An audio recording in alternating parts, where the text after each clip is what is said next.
Welcome back mga kababayan sa Tagalog Crime Stories kung saan ibinabahagi ko ang aking obsession sa true crimes at isinasalaysay ko ito sa Tagalog. Kung gusto mo ang mga ganitong contents, make sure to subscribe at turn on all the notifications para lagi kang updated sa mga bago kong videos. Kung gusto mo naman na suportahan ang aking channel sa ibang paraan, you may do so by checking these options.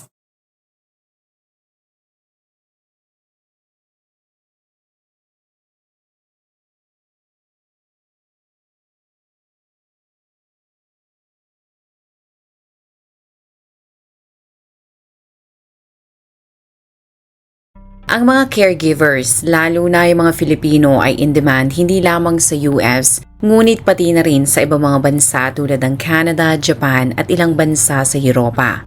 Dahil sa kombinasyon ng matandang populasyon ng mayayamang bansa ngayon, dagdagan pa ng kakulungan sa healthcare workers at magandang reputasyon ng mga Pinoy, ay talagang naging in demand ang Filipino care workers. Sa mga statistics ay madalas silang ilarawan na backbone ng long-term care system. Sa ulat na ito na inilabas noong nakaraang buwan lamang, kinumpirma ng US Bureau of Labor Statistics na ilan lamang ang home health at personal care aides na mabilis na nagiging in-demand na trabaho. Kung masama ang balita na mas dumarami na ang matatanda sa Amerika, ang balita namang yan ay parang musika sa pandinig ng ilang mga Filipino, sapagkat hindi sila mawawalan ng trabaho.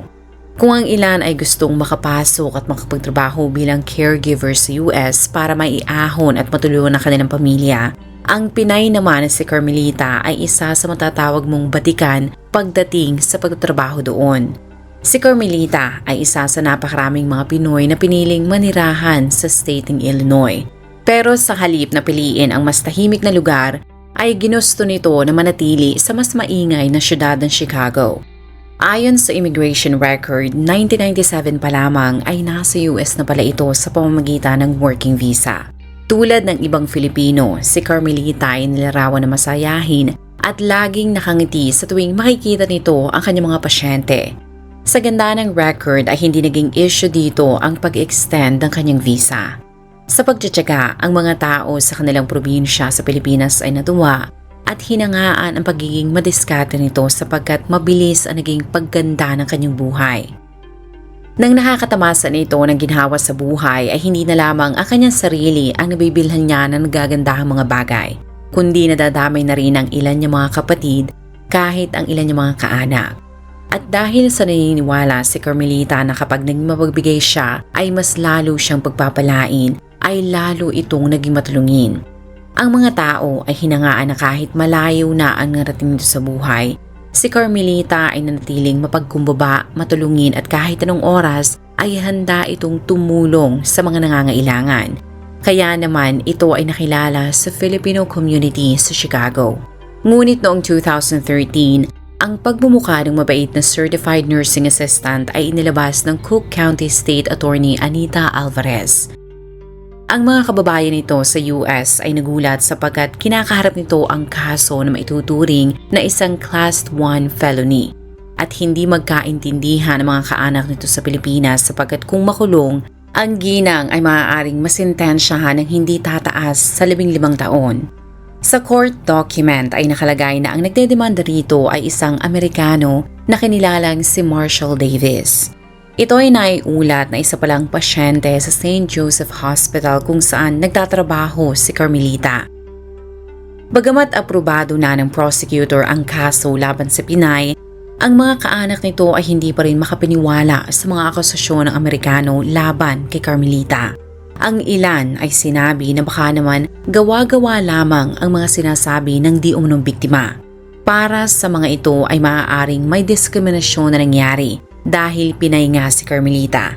At alam mo naman sa ibang bansa, kahit madami ang humahanga sa mga Pinoy, may pailan-ilan pa rin na mababa ang tingin sa mga Filipino dahil sa kulay ng balat at baba ng pinag-aralan ng mga ito. Ang iba ay sinabi naman na baka pera-pera lamang ang lahat. Ang sinasabi nila ay baka gusto lamang ni Davis na makakuha ng pera sa inosenteng Pinay. Kung manalo ay baka ang isunod na nito ay ang pagdedemanda sa ospital na alam naman nating lahat na mas lalaki pa ang makukuha nito kung sakaling manalo. Kahit ang ilang mga katrabaho ni Carmelita ay hindi rin naniniwala sa mga akusasyon ng dating pasyente sapagkat ni isang beses ay hindi nga nila nakita na nagtaas ito ng boses o nagalit. Si Carmelita ay isa rin sa mga paliberong CNA sa kanilang ospital kaya gustong-gusto nila itong makasama. Pero kahit maraming tao ang nagtatanggol sa Filipina, ang prosecutor at mga investigador ay sinabi na hindi sila nagkamali sa pagsasampa ng kaso laban dito. Inilarawan nila na isa si Carmelita sa mga Pinoy na sakim at mapang-abusong tao na nakilala nila. Sa court record na ito ay lumalabas na hindi talaga basta-basta lamang ang kasong kinakaharap nito. At para mas maintindihan mo ang punot dulo ng kontrobersyal na kasong ito, ay sisimulan ko ang pagbibigay ng detalye, POV o yung side ni Carmelita. Sa korte ay sinabi ng Filipina na wala siyang ginawang mali at gawa-gawa lamang di umano ang mga akusasyon ng Amerikano. Ayon kay Carmelita ay unang nag-cross ang kanilang landas ni Davis noong 2007 kung kailan ito ay isinugod sa ospital dahil sa pananakit ng mga balakang. Ang CNA na Pinay ay ang isa sa mga taong nag-alaga dito at ipiniliwanag ni Carmelita na ang Amerikano pa mismo ang nakiusap sa kanya na kung makauwi ay gusto ni Davis na siya ang mag-alaga dito hanggang mag-recover. Naging maayos ang pag-aalaga ni Carmelita dito at ibinahagi ng Pinay na sa loob ng 2 buwan ay naging close sila ng Amerikano dahil naging open siya dito tungkol sa hirap na kanyang buhay sa Chicago lalo na ang pagiging mahirap nila sa Pilipinas. Sinabi ni Carmelita na dahil sa naaawa sa kanyang sitwasyon ng Amerikano ay pinautang siya nito hindi lamang isa kundi napakaraming beses. Itinanggi niya na wala siyang ninakaw. Sa halip ay di umano'y kusang loob na ibinigay sa kanya ni Davis ang mga pera. Sa loob ng korte ay umiyak ito at sinabi na ang ginagawa ng prosecutor lalo na ng kanyang supervisor ay matatawag na isang diskriminasyon porket siya ay isang Filipina. Ngunit ang pagtatangka nitong pagpapaawa ay agad pinigilan ng prosekusyon. Sa harap ng jury ay sinabi nito na wag papaniwalaan ang kadramahan ng Filipina dahil sa likod ng mga luha nito ay isang tao na walang ginawa kundi manamantala ng isang mahinang pasyente. Sa korte ay nalaman ng publiko na ang biktimang si Davis ay may hindi ordinaryong sitwasyon dahil ito ay 74 na taong gulang na pala. Ilang dekada bago nito makilala si Carmelita, si Davis ay dati palang civil engineer sa Chicago. Ang diskarte ay sinabayan nito ng pagiging magaling sa paghawak ng pera.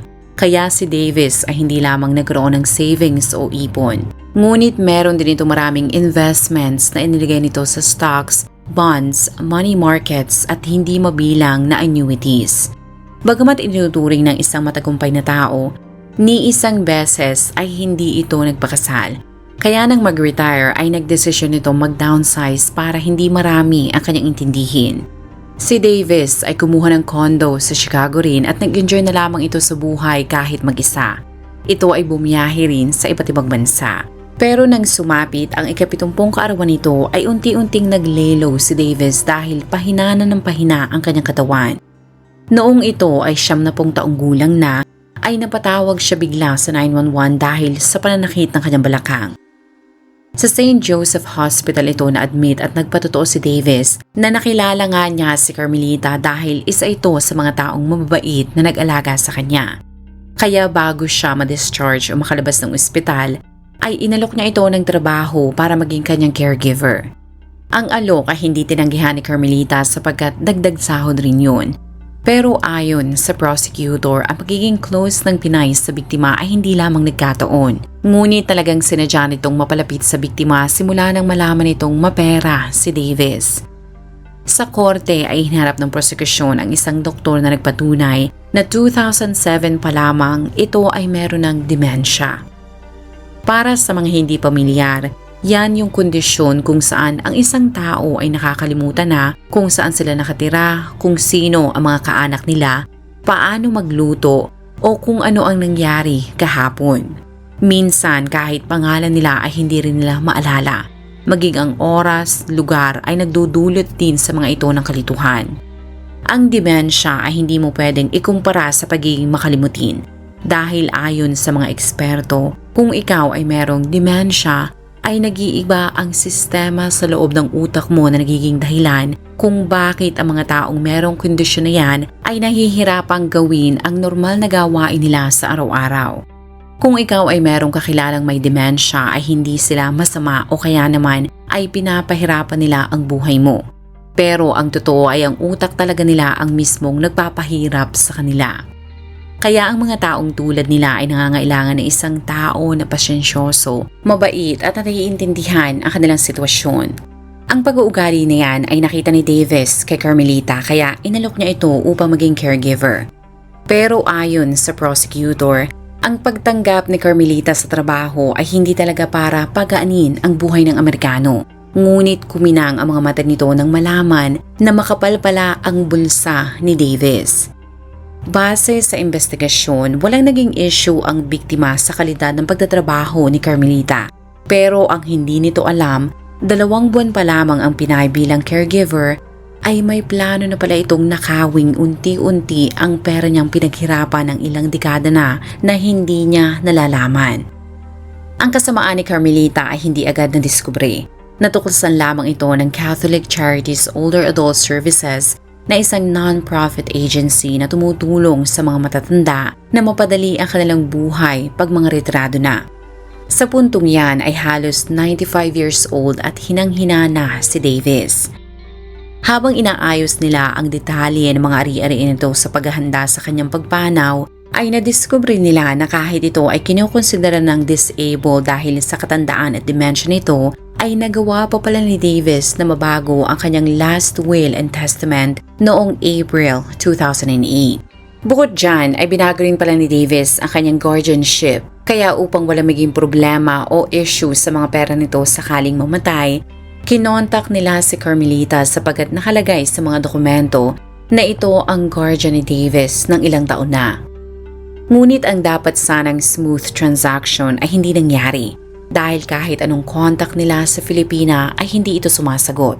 Kaya wala nang nagawa ang mga ahente mula sa Catholic Charities Older Adult Services, kundi lumapit sa judge para sapilitang kunin kay Carmelita ang kapangyarihan para magdesisyon sa mga ari-arian kung sakaling mamatay si Davis. Ang ginagawa nila ay isang legal na gawain at karaniwan lamang ginagawa sa US dahil kahit walang anak si Davis, ay gusto nilang masigurado na masusunod at igagalang ang kahilingan ng kanilang kliyente kung sakaling ito ay pumanaw na. Ang judge ay pinayagan na sila ang mag-takeover sa guardianship ni Davis at noong September 2011 lamang nila diskubre na kaya naman pala ayaw makapagtulungan ng dati nitong caregiver ay dahil sa marami ng halaga ng pera ang nawawala sa bangko ni Davis.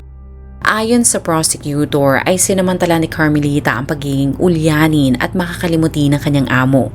Sa galing nitong magpaikot ay nagawa nitong mapapirma si Davis ng power of attorney. Bagamat isang edukadong tao dahil nga dati itong isang engineer, si Davis na meron ng demensya ay hindi nagdalawang isip na pirmahan ang mga dokumento.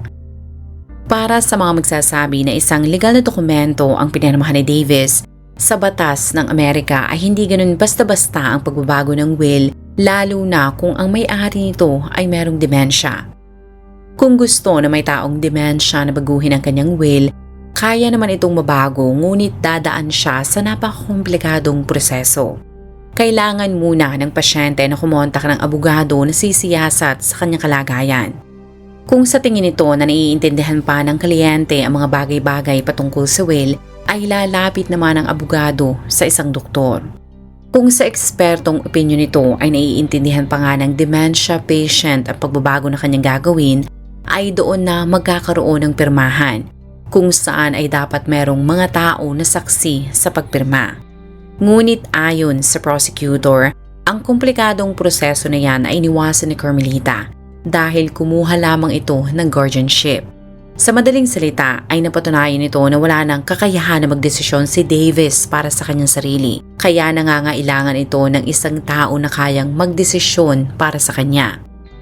Kinuntsaba ni Carmelita si Alfonso Bascos na isang abogado na Filipino rin.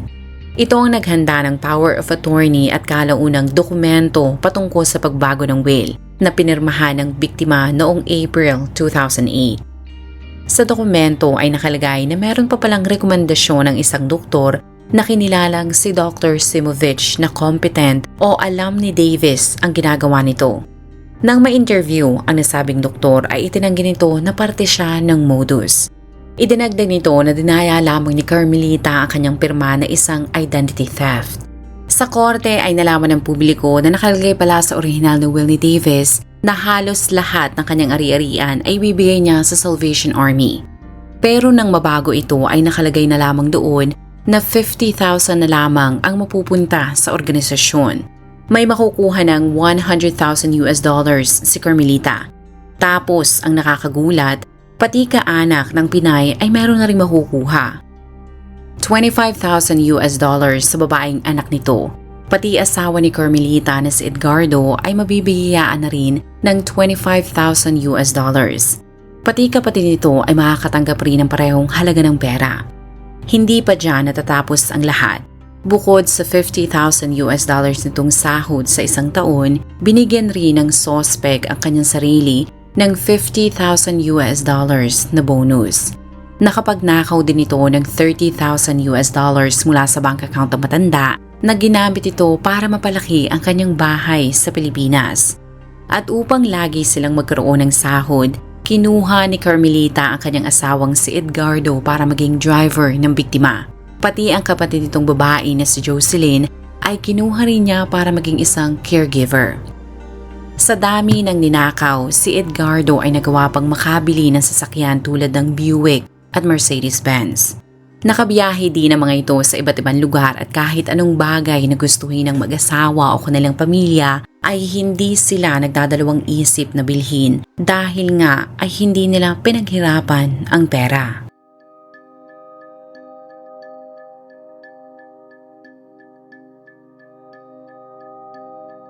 Sa kabuuan, sina Carmelita ay nakahuthot na mahigit kumulang na 30 million Philippine pesos mula sa mga bank account ni Davis.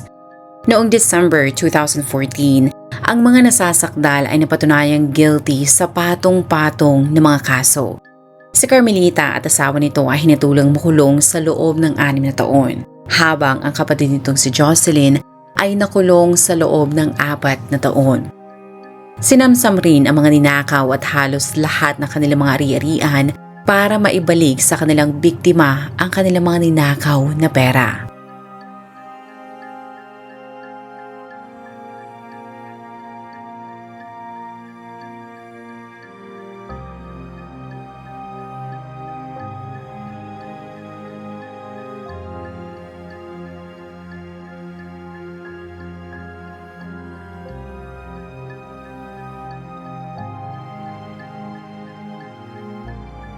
Kung ikaw ay nakinig hanggang sa dulo ng video na ito, maraming salamat sa panonood sa episode na ito. Please consider leaving a comment or i-like ang video na ito. At kung may kaso ka na gusto mong i-cover ko, please let me know. Magandang araw sa iyo, kabayan.